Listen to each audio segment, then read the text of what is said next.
Grief is real, big, better shared. The podcast everyone needs to hear, but nobody wants to hear. I'm Kevin Lee, President and CEO of Mid-America Transplant, and we are honored to sponsor this episode of Grief is Real, Big, Better Shared. At Mid-America Transplant, we have the privilege of working with families across southern Missouri and northeast Arkansas who make the heroic decision to donate their loved ones' organs or tissues. While donation often brings families comfort, they are still heartbroken by their loss. We are driven by compassion for these families and continue to walk with them through their grief journey. Mid-America Transplant provides several programs to help families memorialize their loved one, but we believe that some of the best support can be provided by a grief center. We are proud to work with the Center for Good Grief and appreciate everything they are doing in the region to bring healing to people who are coping with loss. Mid-America Transplant is inspired by life and by the donor families who give transplant patients a second chance at life. For more information about being a donor, visit sayyesgivelife.org. Hello, welcome to Grief is Real, Big, Better Shared, the podcast everyone needs to hear, but nobody wants to hear. I'm Angela Hamblin-Kelly, the administrator of the Baptist Centers for Good Grief, and we're so glad that you are tuning in today. If this is your first time checking out our podcast, please know that we have Season 1 available wherever you get your podcast. In Season 1, there's a lot of great content about grief in general, about spouse loss, men in grief, and important things to know about childhood and adolescent grief. So make sure you go back and catch up on those episodes. With Season 2, we've heard from you and we listened to you, and we're going to focus more on some specific topics in a very short format. Just as a reminder, the Baptist Centers for Good Grief has been providing grief care for over 25 years. We've grown from a children's grief camp to a program with 3 comprehensive grief centers in Tennessee and Arkansas. We started this podcast because grief is the most universal experience there is. Again, this is the podcast everyone needs to hear because grief involves pain and vulnerability, which is also why this is the podcast nobody wants to hear. So I sit here today as a grief counselor, but I'm also a griever. So in our podcast, we hope to honestly look at grief and discuss the heart and head tug of war from an evidence-based grief counseling perspective, but also the very real-life perspective as well. So today, we want to focus a little bit on the spirituality of grief, spiritual aspects that come into our grief and how we can cope with those. So today, I'm here talking with one of our grief counselors, Carolyn. Carolyn, thank you so much for being here today. Thank you. I'd love to be here. So we've talked a lot in our previous episodes about what is grief and how we grieve. And I always just think it's so important to kind of review those and make sure that we're kind of on the same page because there's so many misconceptions in our culture about grief. And so just quickly, we know that grief is all of the thoughts and feelings that run around inside our body after someone that we love dies. And that with that grief comes 5 different ways that we are going to express that are normal and common, and you should have them, and you're not going crazy because you have them because they are normal and common. Mm-hmm. And so we've talked about those. They're physical. We have physical reactions to grief. We have cognitive reactions to grief. Most commonly, people will say, I just feel like I'm losing my mind. We know we have emotional reactions. That's the one most people know. Grief equals sad. Grief equals many more feelings than sadness. We have behavioral reactions to grief, and we have spiritual reactions to grief. And we wanted to really focus a little bit more on the spirituality of grief today and how that can impact people, how people can feel that, and maybe some ways of coping and exploring that spirituality of grief. Carolyn, to me, it feels like sometimes the spiritual aspects of grief, people are more uncomfortable talking about or will shy away from. Have you seen that? Yes, I think with clients, I know, especially on that first time I see them, the other things all come out, but a lot of time that the spirituality of their grief and how that's being affected is avoided at first. I think some is some societal messages that, we should never question kind of our faith and which is tied into spirituality, a component of spirituality. Some of it, I just think that that's such at the core of what we're feeling and ourselves. I think we talk a lot about, with counseling and with grief, we talk about, head work, heart work, soul work. And I think sometimes that soul work is just a little too sensitive to go there. Yes.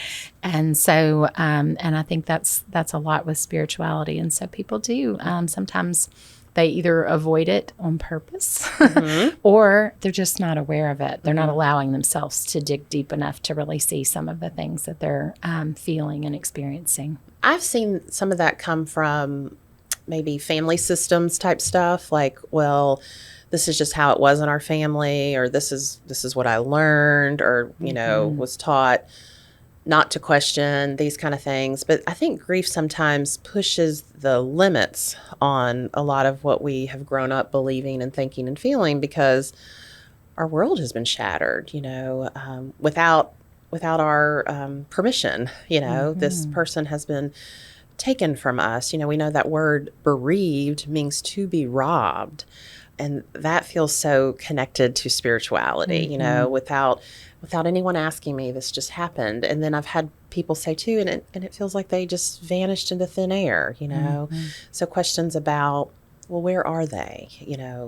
All of these things play into spiritual aspects. But like you said, I think sometimes it's so personal, it's so intimate, that it does end up saying stored away somewhere inside of folks.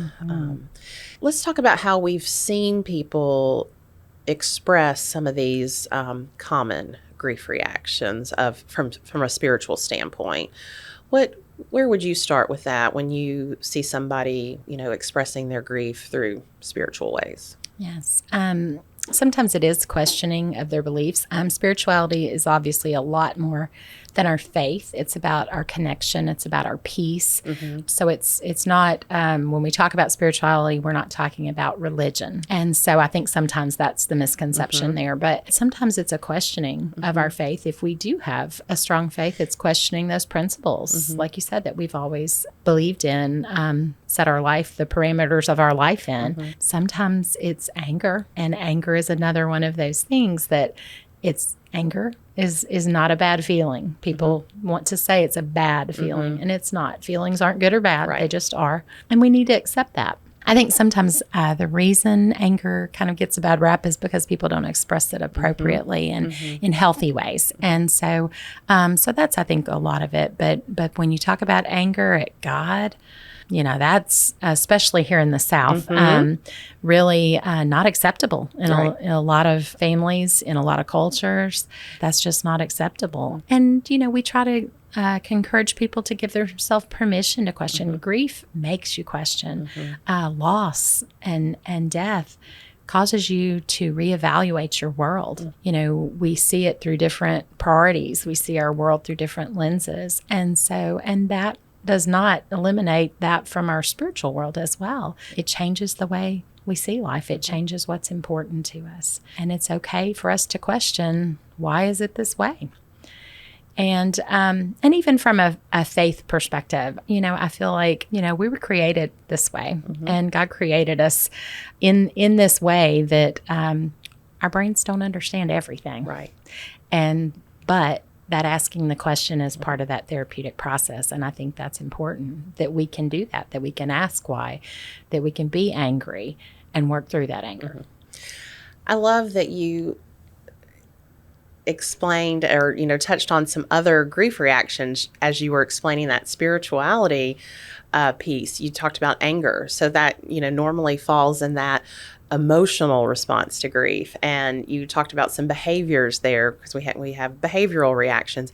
And I love that, because it helps, our listeners know that these things don't happen in these individual silos, that grief is messy, and they lean into each other, and that anger yes, is an emotional response, a common emotional response to grief, but it also falls in this place of spirituality. And I think, too, people have to, again, maybe not be so hard on themselves when they're feeling angry. I have a very, very dear friend who just had a second loss just right after a previous loss of a couple of months ago. And I was talking to her, and she said, right now I am angry. I am on fire. I am angry. And this is a person with deep spiritual foundation. And she said, and I am mad at God. And she said, I'm just having to let other people carry my faith right now and because I was just so proud of her that she could say that out loud, that there was no judgment. She was not being hard on herself about it. And she was allowing other people to support her in that way. And that's what she was telling people. You can support me right now by praying for me. And because I'm mad and I can't. Yeah. And I thought that was really great that she could give herself that permission to be where she was. Yeah, what a healthy way of coping with those feelings and letting other people support you. And it doesn't mean that because you're angry or questioning your faith, it doesn't mean you have to turn your back on it. Right. It means that you're working through it. I think something that is surprising sometimes for people that is a spiritual reaction to grief is searching for meaning. Whether they, have a strong religious, affiliation or not, but this searching for meaning, that's hard because there's no concrete answers. There's things that we don't know. I've had clients say, I know I'm talking to you about this and I know you've never died and come back, so you don't know. And again, that goes into that part of us that is so human where we want concrete, absolute answers. And with spirituality and with grief, there are no absolutes. Right. And sometimes those answers will come and sometimes they won't. Right. And so we have to get comfortable with the idea of maybe not having an answer to those questions. So yes, trying to figure out sort of the meaning that can come of this. And I think sometimes when we talk about meaning making in grief, unfortunately, I think sometimes people take that the wrong way, as that it would mean that, this is all for a reason and it's okay that this happened, or we would want this to happen. And nothing's ever going to make it okay that you lost this person you love. But it does mean that many times good things can come out of tragedy. Most of the wonderful organizations, nonprofits and organizations in this world were born out of some sort of tragedy. And so it doesn't mean that we're putting our stamp of approval on it, that it's okay. It doesn't mean that it's okay. But it does mean that beauty and sorrow and all those things exist at the same time. And so we can still find beauty, we can find joy, we can find meaning, and those things even in the midst of tragedy. Absolutely. One of our previous episodes was about organ donation, and that's such a part of organ donation is something coming from this, allowing others to live even though my loved one has died. And I think meaning making I think you're right. Sometimes that can just come across like, oh, that's the fluff, or you're saying, that it's the world is better because my person has died. Absolutely not. But searching for meaning, searching for those why questions, because those why questions are such a part of grief. And that falls in spirituality too, of doing that. And I think that what we want people to know is, again, there's so much value in sitting with the why questions, searching for meaning. I think answers can come, but they take time and effort, and that's part of the grief journey. If people are mourning in a healthy way, they're taking time and sitting with their why questions. They're allowing themselves to search for the meaning in my life, in this loss. Yes. And I think that's a good point to remember for the person supporting someone who's grieving, is that their need to continue asking that question, to continue saying the same thing over and over again. Sometimes, we get uncomfortable with that. We get frustrated because it's like, oh, every time I talk to them, they're saying the same thing. There's a reason for that. There's healing in that. It's therapeutic to keep wrestling with that idea. It's our minds and our hearts trying to understand something and make some sense out of something that doesn't make sense.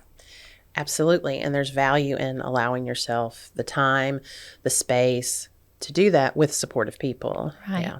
I think another really important part of spiritual aspects of grief is the concept of reconciliation. So many people come to us, Carolyn, you probably agree, and they will say, I want you to fix me. I want you to stop this. I want you to make this go away. I want to get over it. I want to have closure.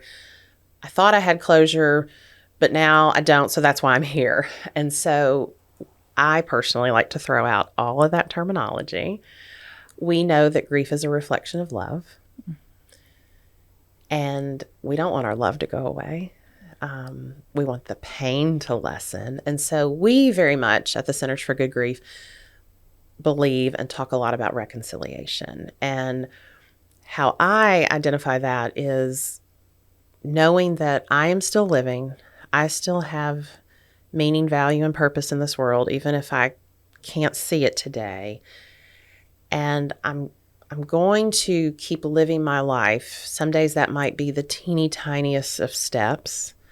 Some days it might be I'm in bed, but I am making a commitment to continue living my life because I know there's meaning, value, and purpose, and remembering. And that we really have to bring both of those things together for healthy grief and mourning. And to me, that's what reconciliation is. It's knowing I'm still living and I am going to continue to live. I'm going to continue to do some of that meaning making we were talking about, because I'm also going to remember. My grief is coming with me into the future. It doesn't stay back here. So working towards reconciliation is such a part of healthy grief. How have you seen that, Carolyn, in your work? Yes, I think it's seeking that balance, because we talk a lot about, the relationship has changed. People think of it as a relationship lost, and the physical relationship is gone. But there is a relationship of memory that goes on. And so, yes, it is finding that kind of balance to be able to, again, look at something and say both are true, And so much of what we do in grief is that. It's seeing both sides of that. So I think reconciliation is one of those things that it does take a little time for clients to get there, because, as you said, most people's instinct tells them in the beginning they just want to fix it. They want it to go away, finding that way to explore kind of those memories. And sometimes it's a little hard in the beginning. Sometimes you have to let a little time pass before those bittersweet memories can come out, because sometimes it's just too intense at first.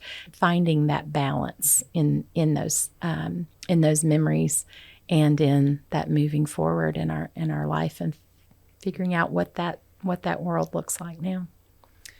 Absolutely. And I think that touches on another really important part of spiritual aspects of grief is awareness of your loved one's presence. And I think that's oftentimes tied to peace as well. And also areas that people tend to struggle in. I don't feel my loved one's presence, or I do, or how do I? And that's certainly a journey. Yes, I've had people that want to feel that so badly. They want to feel, we'll hear people talk about signs or things that they've experienced, or, like you said, feeling that presence, or feeling something happened for a reason that somehow is connecting them to that loved one. And then other people don't experience that, and they want that. Again, like you said, it's tied to peace, and so much of that is. And sometimes we have to, again, be intentional about looking for that peace and finding ways to cope with cope with those feelings that we have that, again, are not what we wanted. It's not what we asked for, but finding a way to search for those things that bring us peace. And I think with reconciliation and peace, they do take a significant amount of time to get there. I'm glad that you said that. I was having a conversation with someone recently who had really done a lot of kind of other factors within their grief, meaning packing up belongings, selling a house, all of these big things. And when that kind of, it was like a multi-year process, a lot of these big hurdles they had to do just because of just the magnitude of the loss and just so many outstanding factors because of the type of death. But when these other huge things were settled that were taking up so much of her brain space and her emotional space, when all of a sudden she had a little bit more room for other emotions, she was very startled how she felt all of a sudden like flooded with more peaceful thoughts, peaceful memories. She felt that she was able to feel their presence more because she had more space and capacity, because before that, it was all, she was so bogged down with all these other feelings and, a to-do list, but just so many other factors of her grief and that needed her time and attention. But when she was able to give them her time and attention, and they were kind of, a little bit more dealt with, that's how she explained it, is that it's like she felt like she had more space and that she opened up and she was able to experience more of these other factors that were peaceful.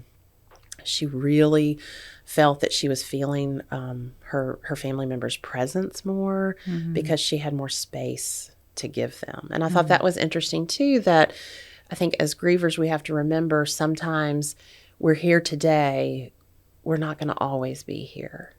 As we work on our grief and as we chip away on it and as more space opens up, we'll be in a different place. Yes, that's beautiful. That's beautiful. And we will be in a different place. That's the one thing we know about grief, is that it changes us and we're never going to be who we were. And same with our spirituality. It's never going to be the way it was before. So we're not searching to get back to something. We're searching to move forward to something. And that's too, that new look on the world, that new connection with the world, with the people in it, with the things in it, new connection to nature. Right. Many times I hear clients, they become much more in tune to things like that as they've experienced death and loss. They become much more in tune to nature and things that do bring them peace and just sort of the rhythm of the world, And so that leads directly to what helps us when we are really feeling the spiritual aspects of grief. And you hit on some of that, is that kind of new connections to different things. I've had so many people say, I've never felt so connected to nature, or I've never sought out opportunities for stillness or solitude. I'm thinking about somebody in particular who said, I've always had the radio on, or I'm always listening to a podcast, or when I'm home, the TV is always on. But now all of a sudden, I really try to find these moments of quiet and stillness, and I'm feeling very comfortable in those places too. And so I think sometimes that actually can be a way of helping us cope. Yes, yeah, just finding new ways to connect, new ways to navigate that world. And anyone that knows me knows that I am a sunset fanatic. Absolutely. And completely overpost them on social media. But they're beautiful. But part of it is like I was thinking about this week, and is because they're such a perfect example, really, of life, and that endings can be beautiful too. And even the other day, there was one of those cloudy days, and all day, and then it kind of broke right at sunset, and it was the most beautiful. And I think that's the way it is a lot. We search for perfection a lot. We think that we want things to be the way we want it. We want our world to be the way we want it. And with grief, we want it to be the way it was. Absolutely. And so our complete search for this world that was, that we're never going to get to again, sometimes lets us miss out on what is. Yeah. And that's what I was saying about sunsets. I love that because the most beautiful ones have some clouds in there. Yeah. It's not the days that are beautiful and clear Right. and sunny and no problems. Right. The most beautiful things come from some of the difficult things. Right. Right. Absolutely. And I think that's so tied to spirituality. And I think, too, we have to stress here that when we talk about spirituality and grief, we're talking about children, teens, and adults. Yes. Children grieve in spiritual ways as well. They oftentimes just show us, and we've talked a lot about children's grief in these podcasts. And I think when we're thinking about coping and ways to help, what made me think about that was a lot of times children and teens, adults as well, can really find maybe a spiritual release or way of coping through music. Yes. A lot of times teens will share a song that really impacts them. And as you listen to them, they're talking about that soul work that you were talking about and how they identify with that. And so just like reading and prayer, stillness, we mentioned, reflection, spending time even just with light stretching. It doesn't have to be yoga. It can be yoga, but even sometimes just stretching your body, kind of remembering that this body of yours is moving you around and trying to connect to that can be a way to kind of connect with your spirit and release some grief.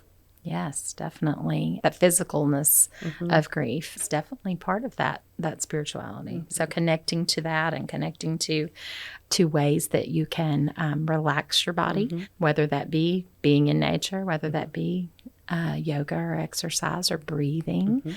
Meditation is one of those things. And I think sometimes people get confused about meditation. Yes. And sometimes people think it's a replacement for prayer. Right. And so sometimes people don't feel comfortable with that. And it's not. It's something that we do to relax our mind and our body. And we're not trying to empty our thoughts. Right. We're not trying to make your mind blank. We're just letting you have thoughts and let them come and go with no judgment. And that can be very relaxing and centering for your body and your mind.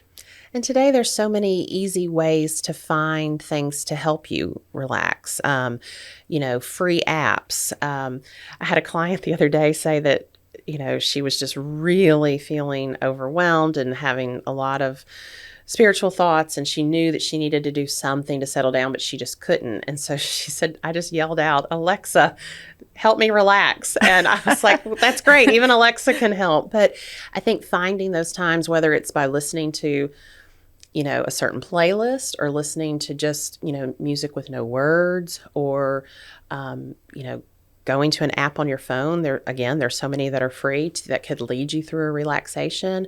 I know one of our favorites just involves your hand and taking your pointer finger from your other hand. And as you go up one side of your finger, you inhale, hold the breath at the top of your finger. And as you go down the other side, exhale. And doing that to all 5 fingers on repeat can be very relaxing. And you can Google that, hand breathing, but just ways to help you connect to that breath, to slow you down. Again, it's not a replacement for prayer, but it's a way to help connect you to your soul so that we can then open up to this very important soul work. Yes. And give you that space you were talking about that you said your friend felt. Yes, absolutely. Well, Carolyn, I think this is just a topic, again, so many people tend to shy away from because it is so connected to, faith or religion or, family, the ways we've grown up in our family. And I think we just have to stress that the spirituality of grief is very real and that it definitely, impacts the way we grieve and mourn. And it definitely needs time and attention as well. Yes, definitely. Just as much as all the emotions. Yes. All right. Well, thank you so much, Carolyn. Thank you. Grief does heal. Let me say that again. Grief does heal. But like we've said, grief demands attention and care. It also needs support and patience. Remember that your grief is a reflection of your love. You are not alone. The world is full of many grievers like you. You can learn more about us at www.baptistgriefcenters.org. You can check out our YouTube channel, Baptist Centers for Good Grief. You can check out our podcast wherever you get your podcast.